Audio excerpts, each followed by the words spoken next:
Right okay பிள்ளைங்கள ஓகேண்டா நாங்கள் class வந்து ஸ்டார்ட் பண்ணி கொள்வோமே கிளாஸ் வந்து ஸ்டார்ட் பண்ணி கொள்ள போகிறோம்.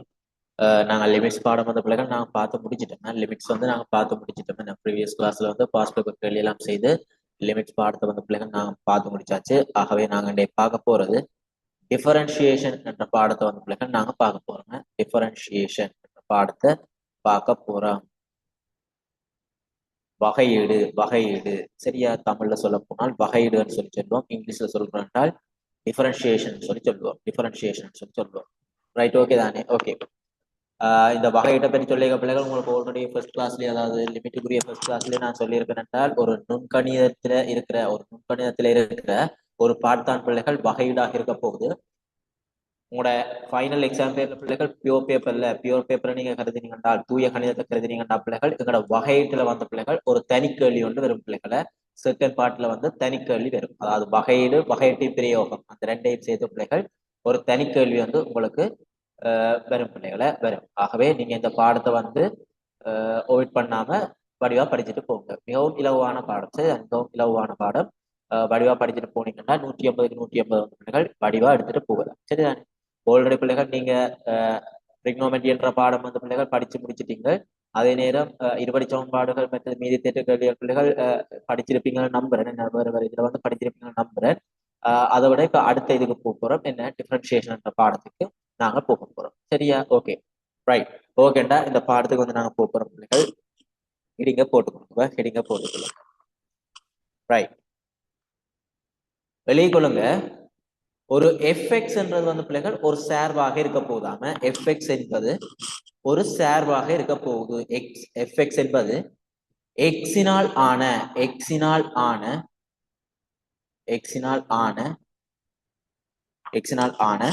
சார்பு என்க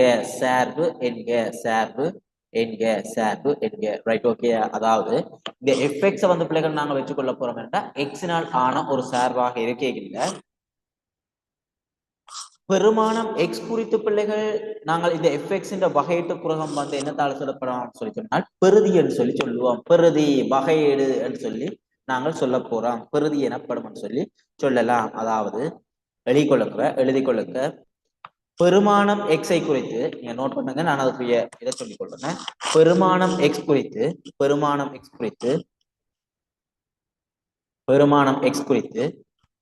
எஃப்எக்ஸின் வகையீட்டு குணகம் பெறுதி எனப்படும்.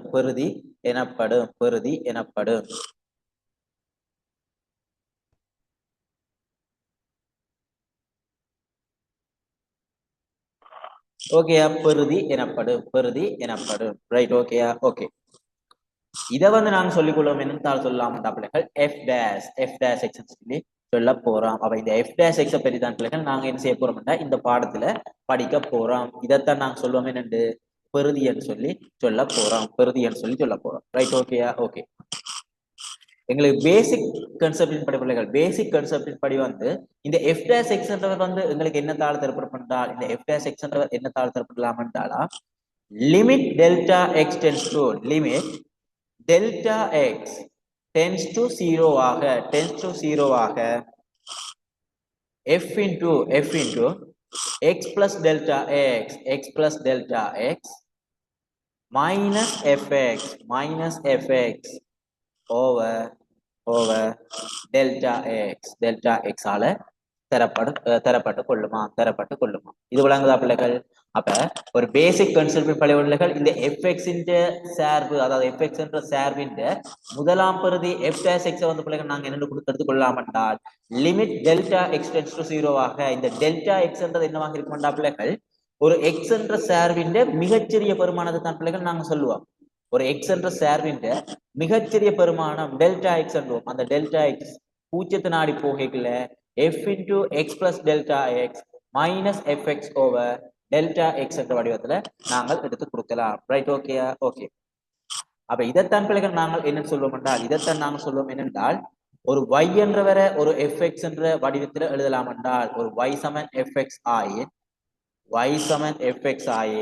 f dash x வந்து பிள்ளைகள் நாங்கள் என்ன எழுதலாம் என்றால் f dash x என்ன எழுதிக் கொள்ளலாம் என்றால் dy equal dx சொல்லி எழுதி கொள்ளலாம். dy கீழ் dx என்று எழுதி கொள்ளலாம். விளங்குதா? அவர் y என்றவர் fx என்ற வடிவத்தில் திரைக்குள்ள பிள்ளைகள் இந்த fx என்ற முதலாம் பிரதி முதலாம் வகையீடு f dash x உடைகள் என்ன எழுதலாம் என்றால் dy கீழ் dx என்று சொல்லி எழுதி கொள்ளலாம். dy கீழ் dx என்று சொல்லி எழுதி கொள்ளலாம். விளங்குதா? விளங்குதா பிள்ளைகள்? மிக முக்கியமான தியரம். சரிதானே? ரைட். ஓகேண்டா பிள்ளைகள், இவரை எழுதி போட்டு கேள்விக்கு வாங்குவேன். இவரை எழுதி போட்டு கேள்விக்கு வாங்குவேன். எழுதி போட்டு ஒரு மெசேஜோட போட்டுக் கொள்ளுங்க, கேள்வியை பார்த்துக் கொள்ளுங்க. இவர் எழுதி போட்டு ஒரு மெசேஜோட போட்டுக் கொள்ளுங்க பிள்ளைகள், கேள்வியை பார்க்க போறோம். கேள்விகள் பார்க்க போறோம்.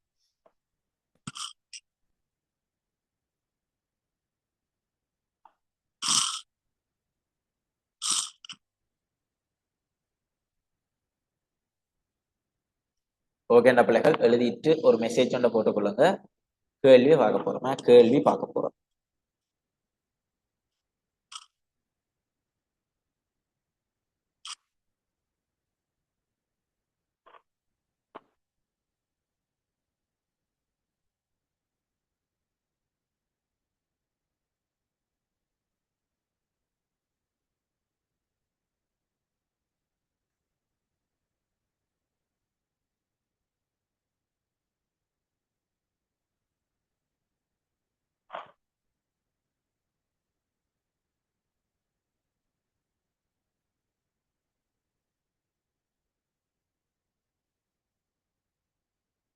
ரைட். ஓகே பிள்ளைகளை, ஓகேண்டா.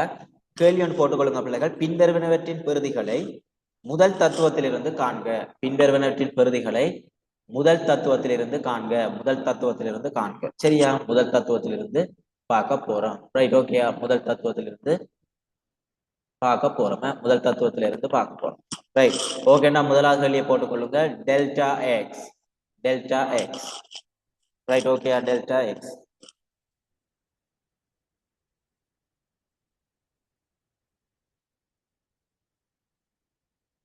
Delta x. ரைட். ஓகேயா? ஓகே. ஓகேன்னு சொல்லி சொன்னால் இவருக்குரிய முதலாம் பிரதி என்றது என்னத்தால் தரப்படலாம்னு பார்த்துனாங்க, f dash x ஆல தரப்படலாம்னு பார்த்துனாங்க. இவரை என்னத்தை அடிப்படையாக வச்சு பார்க்க போறோம் என்றால் எங்களோட முதல் தத்துவத்தில் இருந்து பார்க்க போறோம். முதல் தத்துவம் என்ற பிள்ளைகள் இவர் தான் முதல் தத்துவம். இந்த limit delta x tends to 0 fx plus delta X minus fx over delta X என்று போடுவோம் தானே. இதைத்தான் சொல்லுவோம் முதலாம் பிரதின்னு சொல்லி சொல்ல போறோம். ரைட். ஓகே, பார்ப்போம். அப்ப நாங்க இதை காண போறோம். அப்படி காணிக்க பிள்ளைங்க நாங்க முதலாவது வச்சுக்கொள்வோம் என்றால் இந்த fx என்றவரை டெல்டா எக்ஸ் சொல்லி நாங்க குறிக்க போறோம். fx என்றவரை டெல்டா எக்ஸ் சொல்லி நாங்க குறிக்க போறோம். அப்படி குறிக்கல எங்களுக்குரிய f dash x என்றவர் வந்து என்ன தரப்படலாம்னு பார்த்தாங்க. முதலாம் பிரதி f dash x என்றவர் என்ன தரப்படலாம்னு பார்த்தாங்க. Limit delta x tends to limit delta x tends to limit delta x tends to 0 f of x plus delta x f of x plus delta x minus fx over இதுதான் பிள்ளைகள் எங்களோட முதல் பிரதி minus fx over delta x ஆல் தரப்படலாம்னு பார்த்தாங்க. Right. Okay. அப்ப இந்த பிரதியில இருந்து நாங்க இதை காண போறோம். என்ன செய்யலாம்? Limit delta x tends to 0 limit delta x tends to 0 நீங்க மேலையும் கீழையும் பிள்ளைகள் டெல்டா எக்ஸ் பிள்ளைகள் பூச்சியத்தை போட்டு பாத்தீங்கன்னா மேலையும் பூச்சியம் பெறப்போகுது, கீழையும் பூச்சியம் பெறப்போகுது, தேரா வடிவம் என்ற ஒன்று பெறப்போகுது. அவ தேரா வடிவம் ஒன்று வரப்போறபடியால் அதை இல்லாம பண்ணி நாங்க என்ன செய்ய போறோம் என்றால் மேல பாத்தீங்கன்னா எங்களுக்கு ஒரு தொடர்பு இருக்க பிள்ளைகள் எஃப்குள்ள வந்து எக்ஸ் பிளஸ் டெல்டா எக்ஸ் இருக்கிற எங்களுக்கு எஃப்எக்ஸ்ல ஒரு தொடர்பு தெரியும்.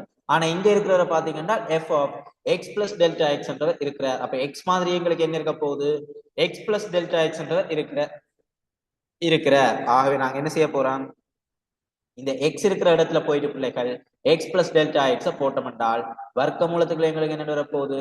X plus